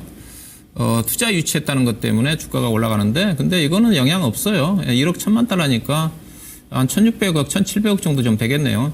투자 유치했다는데, 근데 녹십자가 유치한 것도 아니고 관계사잖아요, 관계사. 지분 갖고 있는 것도 아니고, 제가 큐레버라는 회사를 지분을 녹십자가 가지고 있는가를 제가 잠깐 사업 보고서에 들어가 봤는데 지분 관계가 없더라고요. 관계사라는 것 자체요. 직접 지분 관계가 없다는 의미예요. 그래서 만약에 이제 관계사 자회사가 지분을 갖고 있는 녹십자가 지분을 갖고 있는 지배를 하는 회사가 투자 유치를 한다면 약간 그런 것들은 영향을 미칠 수가 있죠. 자회사가 좋아지게 되게 되면 녹십자가 연결 기준으로 해서 지분법 이익도 좀 증가가 좀 되면서 그럴 수 있는 건데 이거는 별다른 재료가 아니다. 무시해라. 그 정도 말씀드리고 싶고요. 기술적으로 이 종목은 워낙 바닥권이잖아요. 바닥권이고 주가는 뭐 탄탄한 것 같습니다. 현재로 봐서는 거의 뭐 12, 3만 원대 정도에서는 지지력을 형성을 하고 있는 쪽이고, 근데 앞서 얘기했다시피 다른 재료가 없어요. 주가가 올라갈 수 있는 모멘텀이 없습니다. 회사 보시면 매출액도 거의 뭐 5, 6년 동안 매출액 1조 5천억대에서 지금 거의 정체잖아요. 2020년도 매출액 1조 5천억인데 작년도 1조 6천억이니까 거의 2020년도 1조 7천억에서 역성장을 하고 있는 쪽이고 특히 또 작년도는 단기 순손실이 400억대 정도 난해사니까 현재 주가 자체는 제가 판단하기에 적정한 주가로 보여져요. 이게 주가가 떨어지지도 않을 것 같고 위로 올라가기도 힘들 것 같고 근데 다만 우리 시청자님이 매수한 가격대 17만 원대는 상당 기간 고전을 할 필요가 있지 않겠 고생하지 않겠는가 생각이 좀 되고요. 저 같으면 이거 답답한 주식 갖고 있기보다는 교체하는 게 좀 빠르지 않겠나 생각이 좀 되는데 일단은 뭐 그렇게 쉽지 않아 보이고 일단 좀 기다리시면 뭐 제약 바이오 종목들은 어느 정도 방어적인 성격이잖아요. 방어적인 성격이기 때문에 또 한번 또 모멘텀 부각되면 또 그때 상승할 수 있는 그런 부분도 있고 그래서 방어적인 주식들은 원래 이렇게 주가가 좀 떨어질 때 사야 되는데 그렇다고 해서 이건 좀 실적 자체가 뒷받침되지 않는 회사고 그리고 모멘텀도 없기 때문에 시장 개발 가는데 모멘텀도 없기 때문에 추가 매수도 좀 그런 것 같고 일단 보유하시고 기술적으로 좀 매도할 수 있는 가격대가 현재로 봐서 욕심 안 부린다는 15만 원인 것 같습니다. 이 정도 되면 10% 정도 손실이거든요. 10% 정도 손실은 충분히 주식시장에서 손실 처리할 수 있으니까 15만 원 정도 언저리 정도를 목표 주가로 보시고 그냥 보유만 하면 되지 않겠는가 이렇게 좀 말씀드리도록 하겠습니다. 네, 유튜브에서 문의 주신 내용 한번 살펴보도록 하겠습니다. 모트렉스라는 종목이고요. 14,600원에 8% 종목 진단과 목표가 부탁드립니다라고 질문을 주셨네요. 모트렉스 자동차 부품사죠. 이제 인포테인먼트라고 해서 뭐 내비게이션이나 오디오 쪽 이런 쪽에서 납품을 많이 진행하고 있습니다. 지금 자동차 기업들이 좀 분위기가 뒤숭숭하죠. 네, 자동차 부품주들도 뭐 마찬가지고. 그렇다 보니까 좀 낙폭이 좀 커져 있는 이런 상태라고 보실 수가 있는데 이거는 이게 되게 심플하게 보셔야 돼요. 왜냐면 아예 기간 투자를 쭉 하면은 올라올 만합니다. 네. 순환매도 한번 돌 거고 특히나 자동차 부품사들 모트렉스 포함해서 실적 좋은 애들이 있어요. 실적 좋은데도 불구하고 모멘텀의 부재로 많이 밀려 있는 기업들이 있습니다. 실제 현대기아도 밀리고 있는데 뭐 부품사들도 당연히 같이 가죠. 대장 따라서 얘네들은 시간 지나면 올라올 가능성이 좀 높아요. 특히나 이제 국내 증시가 좀 더 밸류가 올라가는 상황, 그러니까 전반적인 상승이 나오는 구조에서는 제값 찾아갈 가능성이 상당히 높다라고 판단하고 있고, 특히나 모트렉스는 이제 자회사의 모멘텀이 좀 있죠. 전진건설 로봇이 자회사인데, 자회사는 당분간 이제 배당 성향 50%까지 유지하게 되면서 실적도 나오고 있는 거 그대로 좀 흡수할 생각인 것 같고, 관련 모멘텀을 좀 받고 있기도 하다, 이런 측면들이 좀 부각될 수 있는데, 그런 측면도 좀 기다려 볼 법하다. 이 정도 얘기는 드릴 수 있을 것 같아요. 그래서 뭐냐면 이거 아예 그러니까 얘가 지금 밀리는 형태는 뭐 실적이 깨진다 뭐 이런 형태가 아니고 모멘텀의 부재로 밀리고 있는 것이기 때문에 아예 저가 매수를 좀 들어가시는 게 좀 좋아 보여요. 9,000원 정도 언저리 오면은 그냥 지금 들고 있는 것만큼 한번 사세요. 평단 쭉 낮추셔가지고 아예 끌고 갔을 때 기대값을 좀 올려버리는 겁니다. 그런 형태로 충분히 대응이 가능한 종목이다라고 얘기 드릴 수 있겠고요. 그래서 전략은 당연히 단기 전략은 안 맞겠죠. 평단이 위에서 형성되어져 있으니까. 단기 전략보다는 긴 호흡을 통해서 자동차주가 올라가고 자동차 부품사들이 또 그런 모멘텀을 따라가는 형태를 기대하면서 대응하면 되겠다라고 보고요. 대응할 거 사실 뭐 딱히 없습니다. 그냥 싸게 사놓고 기다리면 되는 거예요. 그래도 되는 종목입니다. 실적이 뭐 미끄러지고 있다라거나 실제로 변동폭은 조금 있습니다만 사실 다 거기서 거기 수준이죠. 네. 기술 개발 막 들어가고 있다라고 얘기는 많이 나오고 있습니다만 실제로 기술 개발이 막 드라마틱하게 나오는 것도 없고 실제 자동차 부품주들이 대부분 그런 형태이기 때문에 자동차주들이 올라오는 이 순환매의 다음 순서가 되는 제 생각에는 한 6에서 한 8개월 정도 소요될 것 같은데 그런 기간 투자를 통해서 수익화하는 전략이 상당히 좋아 보이고요. 얘가 이렇게 올라오게 되면은 여기 단기 박스 레벨이 이렇게 되어 있잖아요.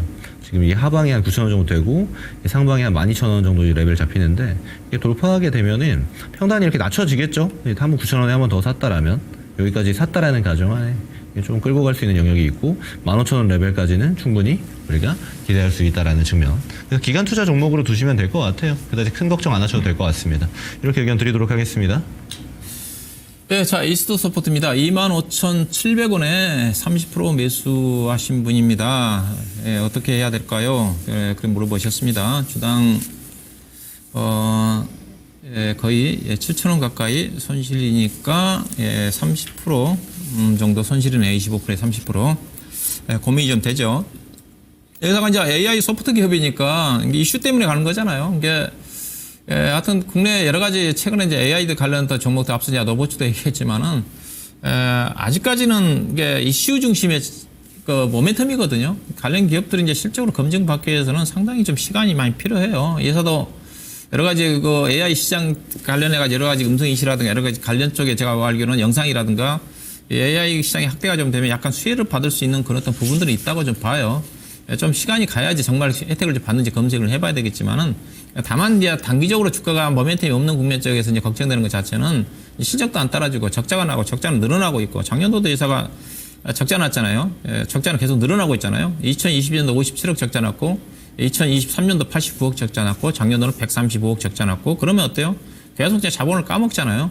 자본을 까먹으면 결국은 빨리 시장이 형성이 좀 되면서 이익이 나야지 주주들한테 손 안 벌리고 증자 없이 회사가 살아나갈 수가 있을 건데 계속 적자가 난다 한다면 이제 자본 잠시 우려감 때문에 증자도 해야 되고 근데 회사는 그 정도까지 가기 위해서는 회사 자본이 800억이니까 연평균 뭐 150억 이익 적자 난다 한다 하더라도 몇 년 동안은 버틸 수가 있어요. 뭐 그런 걱정은 안 되는데 현재는 적자가 나는데 주가가 오버슈팅이 나오겠느냐 이거죠. 예, 그래서 이런 것들은 단기 이슈에 따라서 모멘텀에 따라서 접근해야 되는 거고 어느 정도 이런 종목들은 사더라도 손절 원칙을 지키고 매매를 해야 됩니다. 과다하게 이제 특히 이제 부풀려서 주가가 올라간 것들, 부풀렸다는 자체는 자산 가치에 비해서 이제 주가가 올라간 경우입니다. 그런데 우리 시청자님이 25,700원에 샀으면 25,700원에 샀으면 시가총액으로 따지면 거의 3천억짜리 주식을 사신 거잖아요. 지금 2천억까지 떨어졌어요.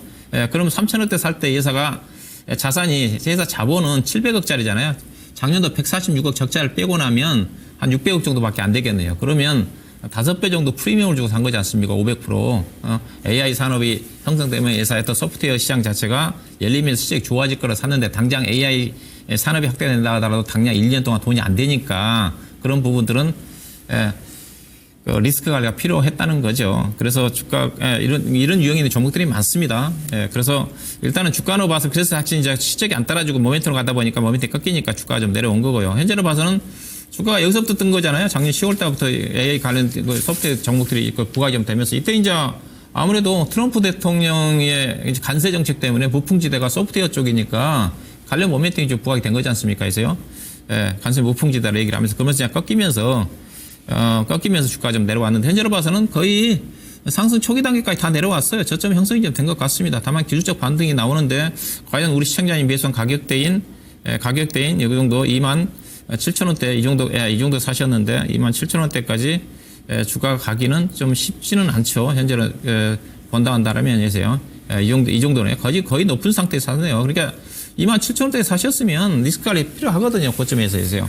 그래서 일단은 기술적 반등은 가능할 것 같습니다. 다만 현재로 봐서는 좀 낮춰야 되겠죠. 해서요. 잘못 샀다 생각하시고 현재로 봐서는 기술적 반등할 수 있는 목표 가격 자체는 23,500원 더 언저리 정도가 좀 될 것 같습니다. 이 정도에서는 비중이 30%니까 많잖아요.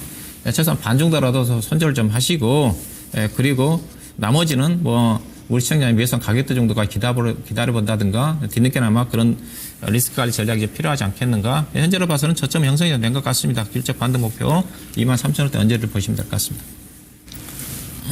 네, 시간이 굉장히 빠릅니다. 저희 벌써 이제 상담 시간이 또 끝나고 히든카드 시간으로 넘어가도 될 것 같습니다. 자, 제가 준비한 그리고 우리 운영위원님께서 준비한 히든카드 만나보는 시간 진행해 보도록 하겠습니다.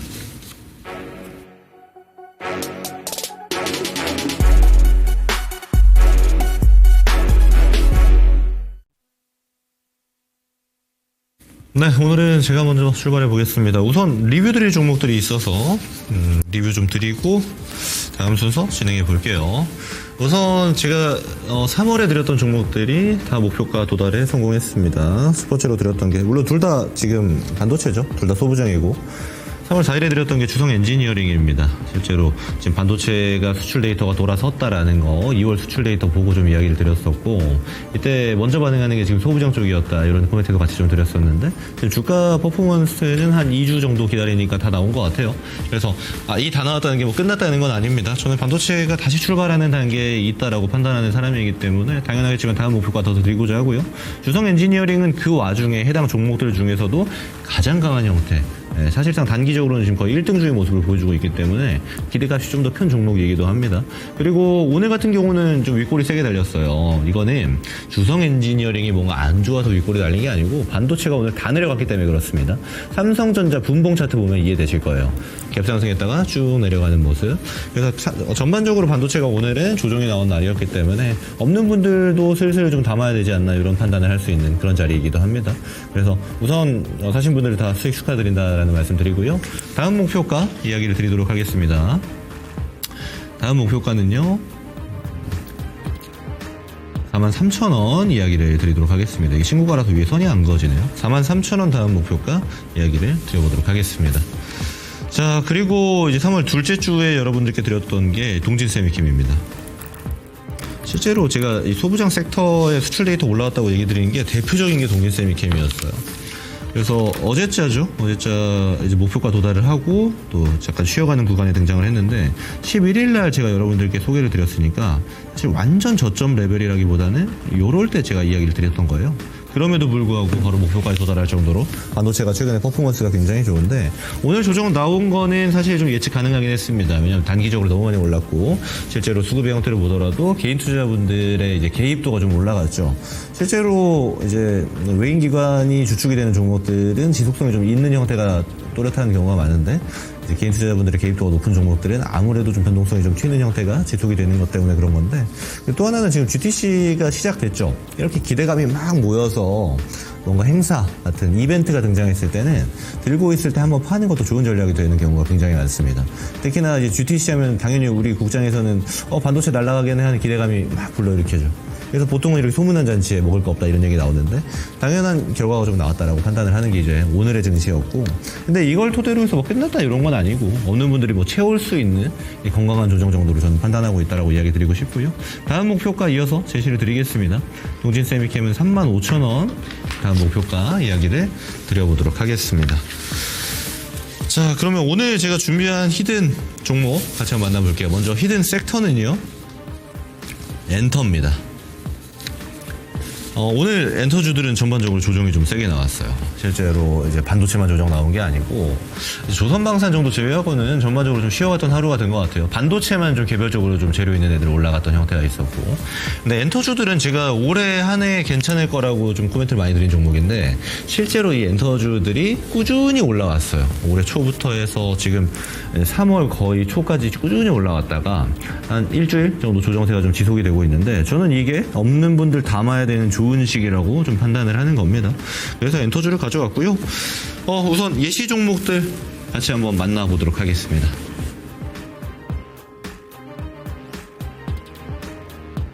네, 엔터를 포함해서 이제 미디어 종목들도 가져왔는데 아무래도 같은 영향권에 있다라는 측면을 제가 설명드리고자 하는 겁니다. 지금 중국 관련해서 특히나 또 관세와 좀 무관한 업종으로서 수혜주로 좀 꼽혔던 엔터이기도 한데 중국에서 계속 코멘트로 등장하고 있는 게 문화에 대한 교류예요. 그리고 실제로 지금 우리 국내 엔터사들 같은 경우는 중국 공연을 준비하고 있는 기업들이 있죠. 네. 그래서 한한령 이후로 아무래도 중국과의 이제 문화가 좀 단절되어 있었다라면 해당 시장이 열리면서 다시 한번 주가 퍼포먼스가 또 실적이 상승하는 기대감이 몰려있는 시기다라고 판단할 수 있는 거고 그 와중에 그 모멘텀을 받고 상승하다가 적절한 조정이 나온 시기가 지금이 된다라고도 이야기를 드릴 수가 있겠습니다. 제가 오늘 여러분들께 소개해드릴 종목은 JYP 엔터입니다. 아마 깜짝 놀라시는 분도 계실 거예요. 왜냐면 JYP 오늘 엄청 내려갔죠. 사실 저는 이 하락이 좀 과하다고 좀 생각을 합니다. 왜 제가 그런 이야기를 드리냐면 JYP 같은 경우는 지금 실적이 사실 조금 아쉽긴 해요. 지난 3분기 실적이 워낙 좋았기 때문에 사업보고서상 최종 실적을 보게 되니까 이거는 우리가 기대했던 컨센치 대비해서는 좀 많이 모자른데 이런 평가 내릴 수 있습니다. 근데 그걸 감안하더라도 너무 많이 내려왔다라는 게 제 판단이고요. 실제로 JYP가 지금 갖고 있는 퍼포먼스가 뭐 바뀐 게 아닙니다. 스케줄이 바뀌었다거나 이벤트가 바뀐 것도 아니에요.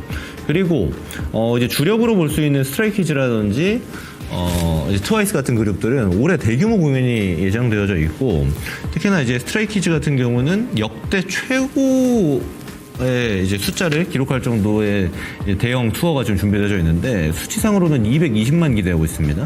이걸로 이게 아직 시작도 안 했다라는 얘기고 이 일정이 곧 출발한다는 얘기예요. 그 말인즉슨 지금 컨센치 대비해서 실적이 좀 덜 나왔다 한들 이게 이만큼 빠질 일이 전혀 아니다. 왜냐면 이렇게 주가 퍼포먼스가 상승으로 가고 있었던 거는 제가 이거 차트 보면서 설명을 드리자면요. 얘네가 정말 많이 밀렸던 기업이에요. JYP가. 보면은 이제 뭐 거의 14만 6천 원에서 저가 레벨 보면 뭐 4만 원까지 내려온 기업인데 얘가 이제 올라와 봤자 지금 8만 원 초반까지 갔었거든요. 꾸준히 작년 9월부터 해서 꿈틀꿈틀 올라가가지고 이게 거의 한 1, 2주 만에 다 내려갔습니다. 6만 원 초까지. 근데 여기에 뭐 악재가 있었냐? 그런 게 별로 없어요. 그래서 저는 이거는 없는 분들 사야 된다. 그러니까 군침 흘리는 거죠. 이런 자리에서. 그래서 저는 이 9%의 하락이 별로 이게 중요하지 않다. 네. 하락률보다는 이게 왜 하락했지? 의문이 드는 그런 종목이다라고 저는 판단을 하는 거고. 실제로 지금 주력으로 볼 수 있는 주력으로 볼 수 있는 아이돌들 설명드렸지만 엠믹스라든지 나름의 굵직굵직한 그룹들도 다 지금 복귀하려고 하고 있죠. 그 말인즉슨 작년에 기대값이 나왔던, 그러니까 쭉 실적이 안 좋았다가 한번 기대값이 나왔던 게 작년이었다면 올해는 또 새로운 퍼포먼스가 등장할 수 있는 한 해가 되지 않을까 이렇게 보고 있어서 다시 우상향 기조가 나타날 만한 기업이다라고 코멘트를 좀 드릴 수가 있겠습니다. 가격 전략 바로 드려보도록 할게요. 일단 매수가는 이제 내일 시초가를 기준으로 놓고요. 1차 목표가는 7만원, 손절가는 58,000원 이야기를 드려보도록 하겠습니다. 58,000원입니다. 예. 자, 저희 히든 들어가기 전에 리뷰 좀 하고 히든 들어가도록 하겠습니다. 지난주에 제가 목표주가 달성해가지고 바로 제가 수정 전략을 제시해드렸는데 그 다음날이니까 또 급등해가지고 바로 또 2차 목표 가격을 도달한 것 같아요. 한국 콜마인데 한국 콜마 제가 최초에 이제 이 종목을 추천해드릴 때는 연기금이 계속 사고 있어가지고 주목을 하자 그랬고, 그리고 지난주 이 시간에 제가 다시 더 사야 된다는 것 자체가 연기금이 매도가 끝나고 다시 또 재매수가 좀 들어가고 있기 때문에 다시 상승할 것 같다. 또 주가가 좀 싸다. 사상 최저치다. 그런 내용과 함께 언급해 좀 드렸었죠. 그래서 어제 이 종목이 이제 69,000원까지 좀 올라간 것 같아요. 그래서 목표주가 68,000원 제시해 드린 것 같은데 이거는 다시 앞선 연기금이 이 종목을 계속 사다가 이거 연기금 매매 동향인데요. 계속 사다가 이때 차익 실현을 했어요. 보시다시피 이거 작년 1월 달부터 이거 뭐 빨간 건데 연기금이 계속 샀잖아요. 계속 사다가 그리고 이제 주가가 좀 급등을 좀 하다 보니까 약간 차익 실현을 좀 하면서 차익 실현을 하면서 조금 주가가 내려왔다가 여기 좀 팔았죠. 그러다가 지금 다시 지금 연기금이 다시 매수하고 있지 않습니까? 그래서 연기금이 최근 들어서 작년 10월 달부터 계속 사다가 최근에 이제 2월 하순절 주가 많이 올라간 시점에서 좀 팔다가 다시 지금 연기금이 사고 있습니다. 또 이 종목도 지금 연기금이 지금 다소 사고 있잖아요. 그래서 이런 종목을 연기금이 선호를 하니까 실적이 안정적이면서, 그래서 이거는 좀 주가가 좀 올라왔지만은 화장품 관련 종목이 최근에 수출 동향을 보게 되면 중국 쪽은 수출이 많이 줄어들었는데 미국을 중심으로 작년도 시장을 수출 주도했던 그쪽은 여전히 좋습니다. 그래서 한국 콜마도 물론 이제 중국 쪽에 대한 부분도 있지만 중국에 상대적으로 회사가 이제 실적 자체가 이제 견조한 회사니까, 그다음 해외 쪽에 수출 다변화를 통해서 동남아 쪽이라든가 증가하고 있기 때문에 올해도 사상 최대 실적은 이어질 것 같아요. 예상은 이제 밸류로 본다 한다라면 실적이 안정성이 있기 때문에 PR 지금 13배 정도 되면 되거든요. 12배, 13배. 15배 정도까지 보면 목표 주가가 78,000원 나와요. 근데 약간 기술적인 분석과 함께 본다 한다면 추가 매수가 가능할 것 같고, 72,000원 정도까지는 72,000원에서 5,000원 정도, 72,000원 정도까지는 무난하게 상승이 좀 가능하지 않겠는가. 대신 추경 매수는 자제하시고 매수를 연도 주신 분들은 65,000원 아래권에서 접근을 하시면 되지 않겠는가. 그렇게 좀 말씀 좀 드리고요. 자, 오늘의 히든인데요. 오늘의 히든 섹터는 좀 보도록 하겠습니다. 저는 딱 좀 세밀하게 해서 랜드업황 개선 수혜주 쪽에서 종목을 좀 찾아보자. 그렇게 좀 정했습니다. 이제요. 최근에 이제 반도체 업황 개선이 지난주 목요일부터 이제 국내 시장에 반영되기 시작을 했고요. 그 하루 전날 일부 증권사 쪽에서 D램 가격, 고정 가격이 거의 한 달 만에 반등을 하고 랜드 가격이 랜드 시장 사위권 정도 해당되는 샌디스크라든가 마이크론 테크놀로지랑 3위권 정도 되는데 그들 회사들이 4월 달부터 10% 정도 가격 인상을 할 거다. 이제 그 얘기가 나오면서 이제 반도체 D램 가격 업황 바닥 개선, 바닥 통과 얘기가 좀 나오면서 현재 지금 시장에 주목을 좀 받고 있습니다. 그래서 현재 반도체 업황이 좋아지고 있는 포인트를 여러분들이 잘 보셔야 되는데 그래서 지난주 이 시간 이전까지만 한다 하더라도 원통 시장 자체는 엔비디아 중심의 HBM 반도체가 최근에 거의 2년 가까이 시장에서 주목을 받았어요. 왜냐하면 다른 업황 자체는 부진했기 때문에. 근데 물론 현재 HBM 반도체와 관련된 엔비디아 쪽은 여전히 좋습니다. 좋은데 이제 주가도 많이 올라왔고 약간 피로감이 있죠. 근데 이제 그동안 시장에 주목을 안 했던 레거시 반도체에 해당되는 D램과 랜드 가격 자체가 시장 예상보다 원래 1분기는 비수기이기 때문에 대체적으로 시장에서 빨라야 2분기 정도부터 회복되지 않겠는가 그런 전망이었거든요. 예. 그리고 대체적으로는 하반기 정도부터 회복될 거다. 예. 그런 전망이었는데 예상보다 좀 빠르게 업황이 좋아지고 있는 게 아닌가 그런 또 전망이지 않습니까? 그렇지만은 여전히 좀 확인을 해볼 필요는 있어요. 반도체 업황이라는 것 자체가 주식시장 전망을 우리가 쉽게 전망을 못하듯이 반도체 업황도 그렇습니다. 그렇지만은 일단은 최소한 바닥권은 통과된 게 아닌가. 그래도 전망이고 또 반도체는 다른 업종과 다르게 업종의 선행성이 상당히 강합니다. 다른 업종 같은 경우는 3개월 내지는 4, 5개월 정도의 업황이 좋아지게 되게 되면 미리 주가 반영되는데 반도체 업황 같은 경우는 거의 6개월 이상, 6개월 먼저 선행하거든요.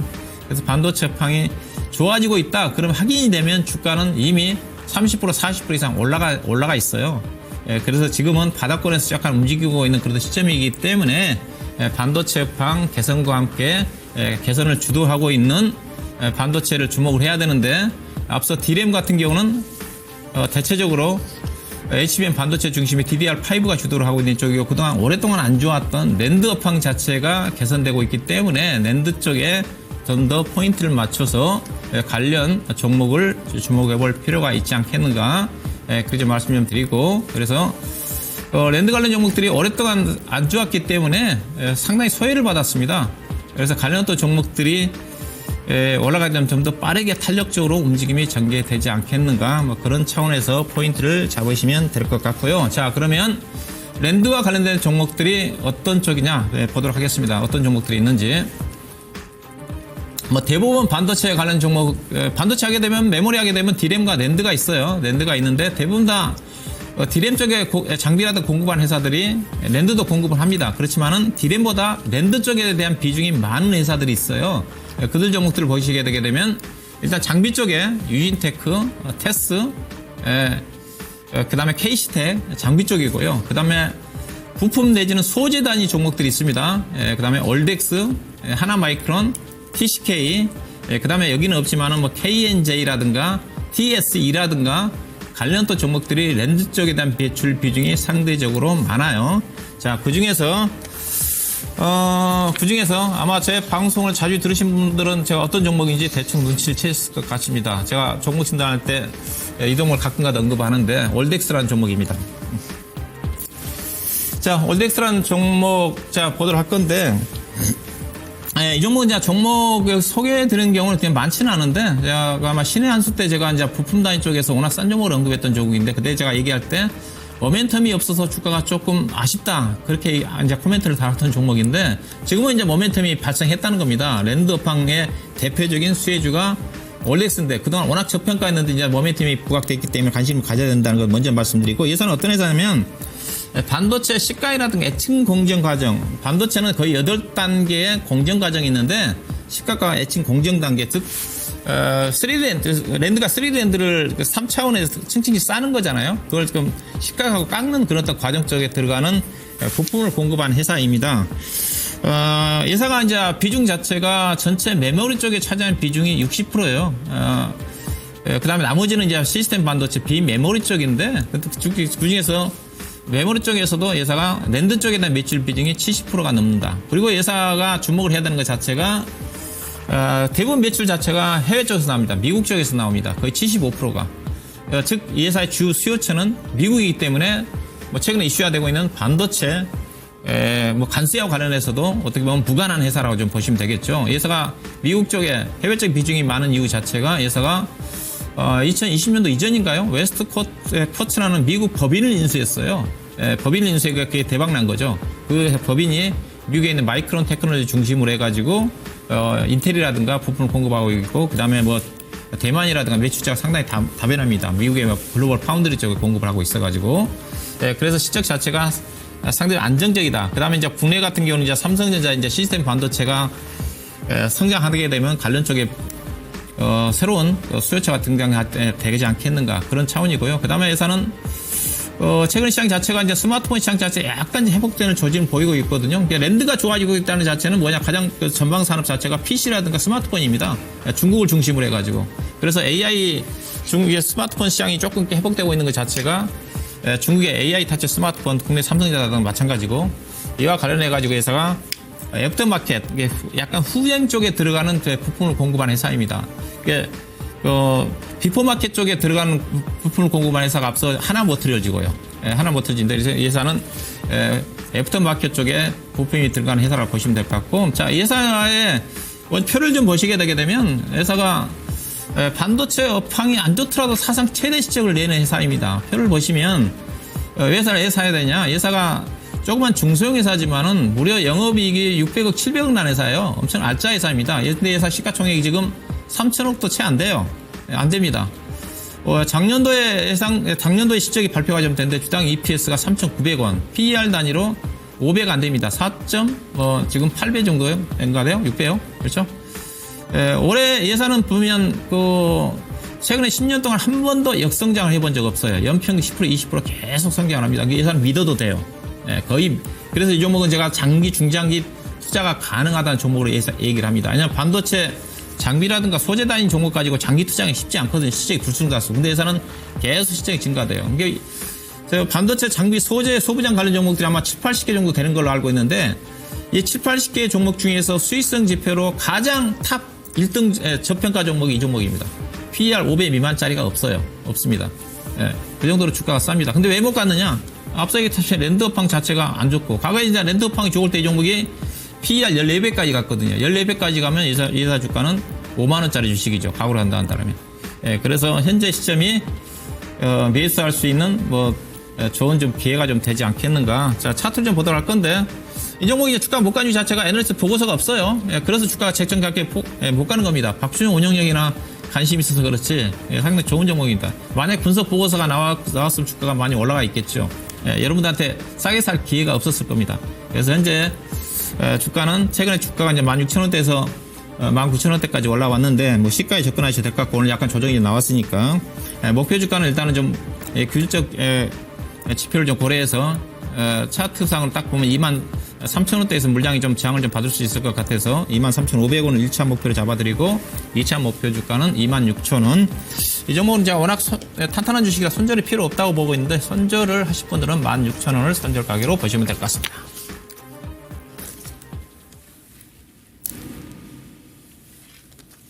네, 저희 이제 공개방송 이야기 잠깐 드리고 오늘 또 마무리를 해야 될 시간이 슬슬 왔습니다. 운용령님 이번 주에도 공개방송 진행하시죠? 네, 저는 항상 일요일날 8시에 토마토 투자자문 통해서 가지고 찾아뵙고 있고, 그리고 또 목요일날 신의 한수 8시 반에 찾아뵙고 있습니다. 네, 저도 이제 공개방송 진행하고 있고요. 제 유튜브, 김근우의 근본투자 유튜브 통해서 매주 월, 수, 금 오후 4시에 장 마감 방송과 더불어서 그날의 인사이트를 여러분들께 드리고 있는데, 내일 섹터 얘기, 특히나 이제 지금 시장이 올라갔다 내려갔다 좀 조정 단계에 있는데 외인들이 주로 매집하고 있는 sek터 같이 이야기를 하는 시간 가져가 보도록 하겠습니다. 자, 저희 화요일 팀이 오늘 2주차인데 아무래도 화요일 팀 인기가 좀 괜찮아지고 있는 것 같아요. 운영장님 덕분인 것 같습니다. 자, 오늘 저희 상담했었던 내용 잘 참고하셔가지고 좋은 대응 하셨으면 좋겠고요. 화요일 팀은 다음 주 화요일날 다시 또 야인시대 통해서 인사드리도록 하겠습니다. 시청해주셔서 고맙습니다. 고맙습니다.